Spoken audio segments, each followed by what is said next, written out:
And we're back. And we're live again. Oh, it's good to be back. I've missed you, David. Missed you too, Noah. And we are really looking forward to today's Twitter space where we have a very special guest. We're very lucky today. Yep, but before we get into that, we just want to give you guys a brief background about ourselves, also about Money Masters. So, Noah, you want to do the honors and begin?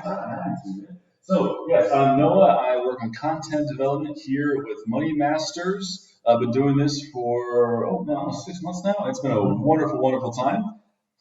And Dave? My name's Dave. I'm originally from Canada, found my way out in Switzerland to get a master's in finance, stumbled upon the company Money Masters roughly around a year ago, where I became a project manager. I help a lot with the marketing and content team, and now we're going to tell you guys a little bit about the Money Masters application. Yes, so if you guys don't know, Money Masters helps educate everyone on personal finance. So if you've never touched finance before in your life, we think that you're going to get a lot out of it, but maybe you've worked in finance for 10 years. We still think that you go through our academy, you're going to have something to learn. It's for everyone of all sizes and ages. Money Masters is probably the best place right now to learn about personal finance. And if you want to learn more about investing and trading, we believe that you can't just go right into the real thing. One of the things, especially with your hard-earned money, you need to practice a little bit before you get into the stock market because it can be very daunting. So this is where we created the Money Masters Arena, where you can join either daily, weekly, or monthly tournaments to practice your investing strategies.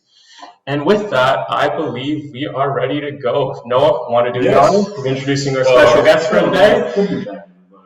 All right, ladies and gentlemen, we have Haena Kim today. Thank you for joining us, Haena. Haena is the CEO and co-founder of D-Bias Lab here in Geneva. So, Haena, welcome. Thank you. Thanks, guys. And thanks for inviting me to this interview. So just to briefly introduce myself, my name is Haena Kim, and I'm the founder and lead behavior scientist of D-Bias Lab. D-Bias Lab is a Geneva, Switzerland-based behavior science consulting firm, and our mission is to changing behaviors for the better world.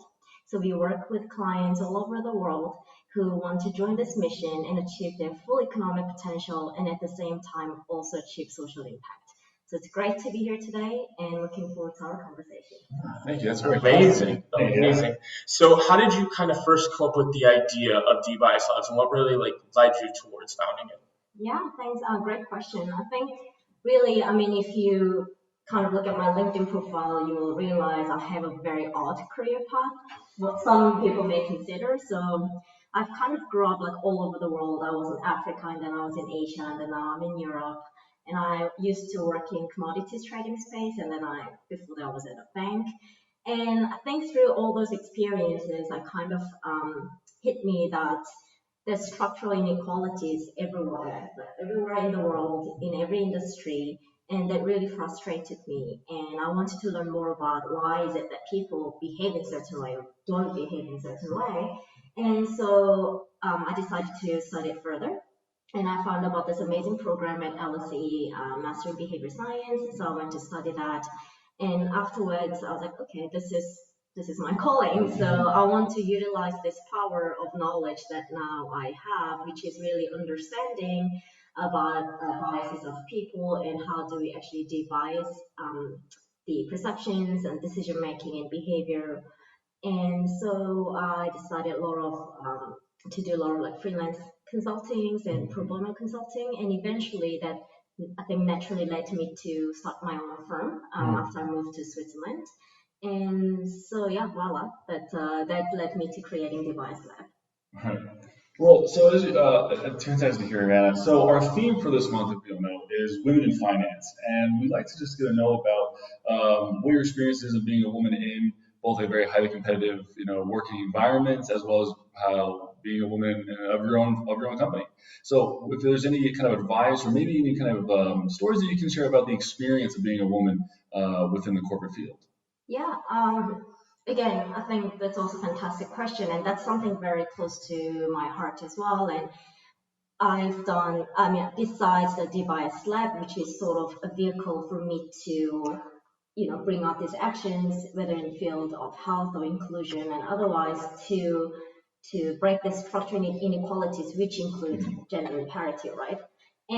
But even other than that, it's something that always kind of fascinates me and at the same time bothers me. And I think being a woman in finance or being a woman in overall corporate world or in entrepreneurship, it's a bit of a double-edged sword, in my opinion. So one end, of course, you are constantly at the peril of judgment and discrimination and prejudice, right? And this gender inequalities, I mean, as a woman in so-called male-dominated industries, and it's not to say, I mean, they are my colleagues, male colleagues and female colleagues, who are genuinely nice people, and but being biased towards certain gender or a minority, whether it's a race or gender or something else, it's again, it's something unconscious, right? So within behavior science or within unconscious biases, there is something called representative bias. So that's about or stereotypes, right? More colloquially known as stereotypes, and they exist in everyone, like including myself, and that is so inherent in us that it's very difficult to just remove that. For example, you obviously see a lot of more like older male leaders in the corporate world in senior positions. So to have, as a female going into the corporate world, like fresh out of college, it's really hard for, unconsciously or consciously, it's really hard for someone like that to imagine, oh, like I can be there, I can get my seat at the table, right? Because you don't see that. So that is, again, that then reinforces that stereotype or the representative bias. So yeah, I mean, I think to pulling out to other females, I guess, who are also in corporate world or being an entrepreneur or in finance, I think one thing is just being aware of this and just think about how to navigate it. So one way is, of course, as a corporate, the corporates themselves need to develop their own policies or HR related things to bring more inclusion and diversity into the workforce. But I think at the same time, as individuals, for example, if you're male, you could become an ally, right? Or if you're female, if you are at the subject of such discrimination or otherwise, I would strongly suggest to speak up about it, because the chances are, if you don't speak up about it, they may not have even realized that that they were being discriminatory, right? So. Wow, that was a fantastic answer, and thank you very much for that. And one of the things that I kind of noticed throughout your whole time talking was that clearly you're very passionate about behavioral sciences. So how exactly did you first get into that path? Did you study it at school, or was it something that you just kind of found out about later on in life that you just developed a passion for and did a little bit on your own? Kind of what was your story into that? Yeah. So I think behavior science itself, it's a relatively young field, if you compare it to physics, let's say, right? Yes. So it's almost a combination of psychology and economics. So I've always been interested in psychology, like since I actually wanted to go study neuroscience, and then I ended up studying finance in undergraduate. I think the last minute, I want to go work for investment bank or something, like, made me like, okay, maybe I'll go study finance. But so I've always been interested in that kind of area and read a lot about it, right? Like kind of exposing myself outside work. And I think behavior science itself, I didn't know such kind of a field existed until a few years ago. And while I was reading about psychology or like human behavior or unconscious biases, I came upon, there's actually a field that studies biases, right? That's what it does, which is essentially behavior science. So then I was like, okay, well, LSE is a great school. I'd love to go to London. I want to study behavior science, so let's go for it. Yeah. Fantastic. And it's great to always hear about your journey. Now, getting back to the product, Noah, do you have any more questions about it? So going back to D-Bias Lab, so can you just maybe explain to me what some of your favorite parts about working for this is, but also maybe what are some of your least favorite? So I guess I would say the question is like, what do I like about working for myself or having my own business versus working for someone else? And well, I will start with what I don't like. Right, because it's not all rosy and great or glamorous. So I think not that I don't like, but what I find difficulties is one, there's no salary, right? So there's no that comfortable cushion. I think ever since I started my company, I haven't really taken like complete holidays. Mhm. You know, even when I'm Mhm. traveling, I'm like checking my emails or Of course. constantly thinking about my business and my work. Mhm. So that is definitely, and it can really tire you out as an entrepreneur, I think, in any field, because your compensation for all your hard work may not come right away, right? Mhm. It's like, oh, I worked really hard for the month of June, but that's okay because I'm gonna get my salary, or even better, I might get my like a great bonus at the end of the year. Mhm. You don't have that as an entrepreneur, so it's a bit tiring. It could get a bit tiring, and also you're wearing like multiple hats, right? So again, I'm like an admin person, also content, Yep. business person, biz dev, sales, like everything. So that's a tough part. I think the great part is one, you have more authority in your decision making, right? Like what do you want to do? What do you want to achieve? Who do you want to talk to? And so on. So I think having that, realizing and having and exercising that power, Yeah. it really empowers you. using the power a lot, but so that's a great feeling. I think it gives that bit of self fulfillment, self confidence. So that's great. Another thing is, I mean, you know, like this is to any employees who are employees of corporates or startups or SMEs or non-profits. But I honestly, I don't think any entrepreneur or owner of the company should expect their employees to be as attached or as hardworking as they are, because the truth is the incentives are not aligned, right? Mhm. So but the good thing is, as your own, that if when it's your own business, you really have the motivation and drive. So I think that's kind of something worth experiencing in a lifetime if you have the option to do so. Fantastic. So kind of piggybacking off of that motivation and drive with DBias Lab, what kind of makes it unique within this very new field as you referred to earlier? Yeah.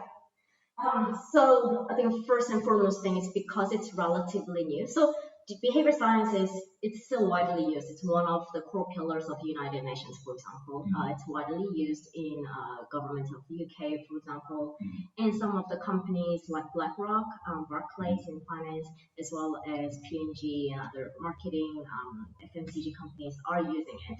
So it is new, but at the same time, it is already being frequently sought after as one of the solutions or approach to problems. So, but I think yeah, it's still it's relatively novel, relatively new field where there are a lot of interest. So I think as a company, Device Lab is providing that. So you know, we are giving you the insights and knowledge, and of course, solutions based on this really great field called behavior science, and I think that makes us unique. And the other one is our company. It's sometimes hard to say no to certain opportunities when they come along your way, but when the project itself or the clients are not aligned with our mission, which is kind of achieving economic profits, but also social impact, right? Because I'm working towards breaking the structural inequalities in whatever small way Device Lab can do it. So yeah, then we say no to that. So we really try to be a mission driven company, and I think in the long term that would really pay off. So for example, you know, like the kind of projects we would work on is how do we support women of minority to improve their financial knowledge, right? So that's one of the projects that we are working on. Or the other one is to provide even like trainings and workshops for nonprofits that's working and providing health services in rural communities of India. So these are the kind of projects that we would really like to work on. I mean, not only limited to those, but yeah. So and I think being that mission, focused on the mission, plus having the power of behavior science and data analytics skills that we have, that really provides us the competitive edge.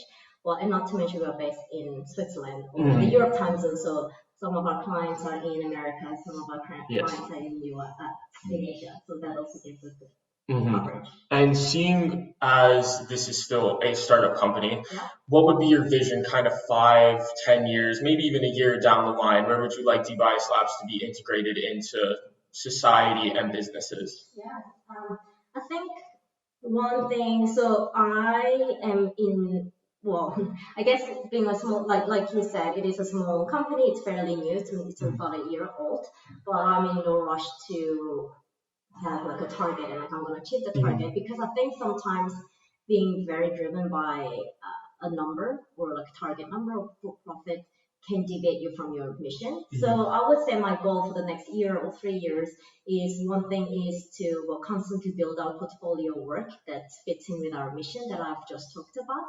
But also secondly, I think just being in Geneva, Switzerland, I mean, I'm here coincidentally, but I am here, my company is based here, and as you know, this is kind of the center of a lot of the public good work, right? A lot of nonprofit international organizations, as well as some companies headquartered here. So I would love to tap on those opportunities and I guess really expand my business in Switzerland, in Geneva, as well as in Europe.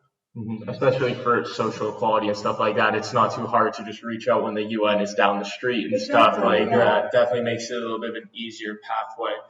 And we just have a couple more questions if you don't mind taking up all your time for today. So Noah, you want to go ahead? Being that we're money masters, we'd just like to know if you have any stories or times you can share where maybe you've made some financial mistakes, whether that's be in your personal life or in business, something that maybe someone can take something or learn something and hopefully not have to make the same mistake. Yeah, so many. And as a behavior scientist, I can say even after realizing your mistake, people, not just me, but I think most people, you tend to get lazy and you don't fix the problem right away, right? Yeah. You can find a million excuses not to do it. It's like, oh, I'm gonna exercise tomorrow. Do you know? You always come up with an excuse.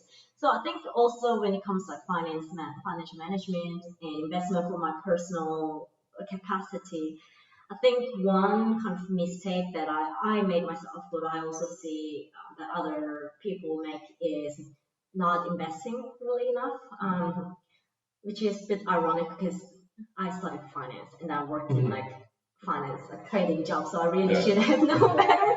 But you get tied up with work and then you're tired, so you don't really spend enough time thinking about your personal finances. And I think right after I got my first job, I was kind of thinking, oh, let's say in my savings I have like $3,000 saved. No, that's not enough money to really do anything. Let me just wait until I save 10,000. Then it becomes 10,000. It becomes like 30,000. And this is like one of the excuses that you're making, right? I should really have, even if I just had $3,000, I should have bought some stocks or bonds or whatever fits your portfolio and your risk appetite.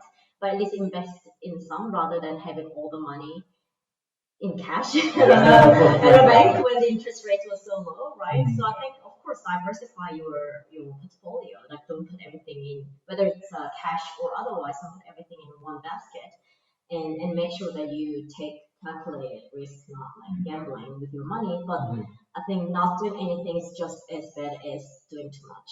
So I think that's one of like crucial mistakes I made, I think, which kind of have been fixed over time, but still thinking about like, damn it, if I bought whatever stock like 10 years ago, I'm like, we love that hindsight 2020. Yeah, it definitely can be. And now just the final wrap-up question for all of our listeners that are listening live now and for all the ones that are going to play the recording after. What would be one piece of advice that you would give to someone else who's looking to get into the startup world, especially being female? What's a piece of advice that you would give them? I think my best advice, and this is more of my life at the moment, is just do it. I think Nike got it. That's how they get paid billions. Yeah, I wish, but honestly, but because okay, so again, going back to behavior science, one of the biggest biases that we all have is status quo bias. Whether you realize it or not, we just kind of, it's easy for human beings. It's in our nature to keep things as it is, and kind of going into startup or starting your business, investing. It's a big step, right? It's a big change, all of these things, and therefore it's easy to kind of stop yourself from doing it. And so to other ladies or gentlemen who are wanting to take this kind of leap of faith, I would say just don't think, just do it, because if you overthink, you'll never do it. Yeah. Yeah, that's a great piece of advice because I know that a lot of people that always have the dreams and aspirations to start their own business do get very comfortable when they have a corporate job and they get the paychecks coming in every month. You don't always need to move forward into starting your own business. And do we have any more questions for Haena? I think we have one more for you. So we're talking about women in finance this month, and we've talked about how, and you've given great advice for the women out there, but I think it's only half of it. You're here interviewing with two guys right now, and I think we kind of have to get a little bit to the point here is, to the men out there who are in the same position, and we have our own biases. And, Dave and I were talking about, oh, maybe we should grab some coffee after this. What advice would you give to the guys out there to maybe fight those biases and get maybe some reflection points to make sure that as we go through our own corporate world and our own things, we're fighting those biases as well? I think a lot of us talk the talk of saying, hey, we want to help, but then when push comes to shove, maybe we back out, or we're not aware of it. So, I know we're trying to talk about women, but actually to help women, is there any advice you have for men on this? Yeah, great question, and thanks for. Okay. Thanks for the technical glitch. Yeah, thanks for asking that question. I think you, by asking that question itself, means a lot already. Like you may not have realized that, but I think you asking this question on this live podcast in itself is kind of like hinting to other men and women out there, hey, like there are people who are willing to support this, and we genuinely believe in gender equality or women in finance. So going back to your question, I think of course, there's a lot of things that we can talk about, but given the time, I would say one thing I would leave you with it is show by action. So instead, of course, it's important to send out messages and campaigns and saying like, oh, we are allies, we support this, but nothing speaks more than an action, louder than an action, right? So you, for example, like let's say once you become that hiring manager position, you hire a woman in your team would really speak to other managers or male managers and colleagues out there. Hey, like, oh, it's possible for women to have that position or to be that senior. So I think that would, as you progress in your career, I would really hope to see that coming. Absolutely. Yeah. That's awesome. No, and thank you very much for taking the time to sit down with us today. We really do appreciate it. And we got cut out on the Twitter space, but it is still recording. But it's still recording, so we have all of this. But thank you very much for taking the time to sit down with us. That was a fucking fantastic interview. Thank you so much.